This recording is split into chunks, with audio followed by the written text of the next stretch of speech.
আজকে দেখাবো আমি পেঁয়াজ ব্রেস্তার রেসিপি। আর এই পেঁয়াজ ব্রেস্তার রেসিপি করতে আমার অনেকগুলো টিপস থাকবে। যদি পুরো ভিডিওটা না দেখেন তাহলে এই ব্রেস্তাটা কিভাবে পারফেক্টলি ভাবে করেছি কেউ বুঝতে পারবেন না। অনেকে আছে পেঁয়াজ ব্রেস্তা পারফেক্টলি ভাবে করতে পারি না, আমি এখানে অনেকগুলো টিপস দেবো পারফেক্ট পেঁয়াজ ব্রেস্তা করার।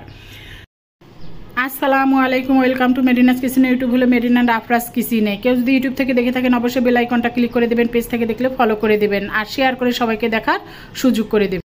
এখানে আমি 6 কেজি পেঁয়াজ নিয়েছি। পেঁয়াজগুলো ছিলে নিয়েছি। ছিলে নেওয়ার পর আমি এই পেঁয়াজের মাথাটা আর পেঁয়াজের পিছন সাইডটা আমি বাদ দিয়ে মাঝেরটুকু এক সাইজে কেটে নিয়েছি।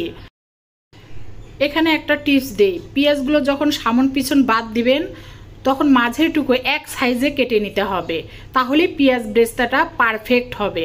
কম বেশি হলে কিন্তু এই পেঁয়াজ ব্রেস্তা মোটেও ভালো হবে না। একটা মোটা হবে একটা পাতলা হবে, কখনোই পেঁয়াজ ব্রেস্তাটা ভালো হবে না আর পারফেক্টলি হবে না। দ্বিতীয় নম্বর টিপস হচ্ছে পেঁয়াজ ব্রেস্তাটা করার সময় অবশ্যই তেলটা হাই হিটে করে নিতে হবে। তৃতীয় নম্বর টিপস হচ্ছে অবশ্যই ডুবো তেলে পেঁয়াজ ব্রেস্তা করতে হবে, যেন পেঁয়াজগুলো ডুবে থাকে, তেলটা ভেসে থাকে। আপনারা খেয়াল করলে দেখতে পাবেন এই পেঁয়াজ কাটার সময় ব্রেস্তা করার সময় একটা বাজে দুর্গন্ধ বের হয়। আর এই দুর্গন্ধটা দূর করার জন্য আমি এখানে 2-3টি তেজপাতা দিয়ে দিয়েছি। এই তেজপাতাটা দেওয়ার কারণে ম্যাজিকের মতো দুর্গন্ধটা দূর হয়ে গিয়েছে। এটা হচ্ছে চতুর্থ নম্বর টিপস। আমার কাছে এই পেঁয়াজের গন্ধটা খুবই বাজে লাগে, এই কারণে আমি পেঁয়াজ ব্রেস্তার সময় 2-3টি তেজপাতা ব্যবহার করেছি। এটা আপনারা করে দেখতে পারেন।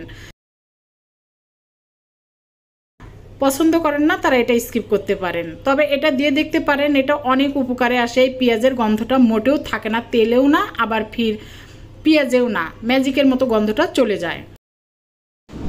পঞ্চম নম্বর টিপস হচ্ছে পেঁয়াজ ব্রেস্তাগুলো যখন উঠাবেন একটু সাদা সাদা থাকতেই চুলাটা বন্ধ করে দিবেন। আর ষষ্ঠ নম্বর টিপস হচ্ছে পেঁয়াজগুলো যখন চুলা বন্ধ করে দিবেন, এই যে দেখতে পাচ্ছেন আমি কিন্তু এখন চুলাটা বন্ধ করে দিয়েছি। এই পর্যায়ে যদি আমি চুলাটা বন্ধ করে না দিই পেঁয়াজগুলো আমার কালো হয়ে যাবে। আমার পেঁয়াজগুলো সাদা সাদাই থাকবে, যে তেলটা গরম আছে ওই গরমেই পেঁয়াজগুলো লাল হয়ে যাবে। নামাতে নামাতে এর কালারটা চলে আসবে, তখন হবে পারফেক্ট পেঁয়াজ ব্রেস্তা। এইটা কিন্তু প্রধান, এই যখন নামাবো এই সময়টাই হলো ইম্পর্টেন্ট সময়। এই সময়টা আমরা অনেকেই চুলাটা জ্বালিয়ে রাখি, সেই কারণে হয় কি পেঁয়াজটা কালো হয়ে যায়, পেঁয়াজটা পারফেক্ট হয় না, ব্রেস্তাটা পারফেক্ট হয় না। দেখেন আমার পেঁয়াজের ব্রেস্তাটা কিন্তু পারফেক্ট হয়েছে। আমি চুলাটা কিন্তু আমার বন্ধ, আমি উঠিয়ে নিয়েছি। এখন যেটুকু সাদা আছে দেখবেন আমার যে গরমটা আছে এই গরমে ওই সাদাটাও আমার লাল চেটে হয়ে যাবে। আর এখন আমি আরও ছড়িয়ে দেব, ছড়িয়ে দিলে পেঁয়াজের কালারটা একবারে লাল চেটে হয়ে যাবে, পারফেক্ট পেঁয়াজ ব্রেস্তা হবে। দেখতে পাচ্ছেন কতটা সুন্দর হয়েছে আমার পেঁয়াজ ব্রেস্তা। এই জায়গাটাই মানুষ অনেকেই ভুল করে ফেলে, চুলাটা জ্বালা রেখে দেয়, আবার ফির দেখা যায় পেঁয়াজ ব্রেস্তা তুলতে তুলতে পুড়ে যায়।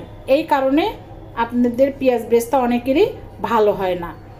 দেখেন আমার এই ভিডিওটা যদি ফলো করেন অবশ্যই 100% বলছি আপনাদেরও পেঁয়াজ ব্রেস্তাটা পারফেক্ট হবে। আমি দ্বিতীয় ব্যাচে ভেজে নিচ্ছি, প্রথম ব্যাচ ভেজে নিয়েছি, এটা হচ্ছে দ্বিতীয় ব্যাচ।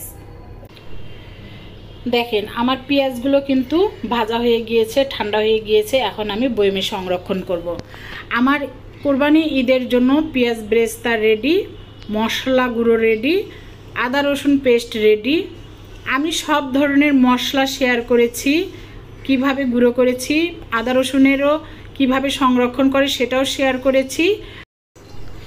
আজকে শেয়ার করলাম চিলি ফ্লেক্স আর পেঁয়াজ ব্রেস্তা। এখানে চিলি ফ্লেক্স করার জন্য শুকনো মরিচ 250 গ্রাম আমি মুচমুচে করে ভেজে নিয়েছি। আপনারা এখানে না ভেজে গুঁড়ো করতে পারেন। আমি কিভাবে দেখেন গুঁড়ো করে নিয়েছি, আদা ভাঙাও না, মানে 3 ভাগ ভেঙে নিয়েছি, গোটা গোটাই আছে সেইভাবে ভেঙে নিয়েছি। এইভাবে গুঁড়ো করলে সেটাকে বলে চিলি ফ্লেক্স। আপনারা না ভেজেও গুঁড়ো করতে পারেন, আবার ভেজেও গুঁড়ো করতে পারেন।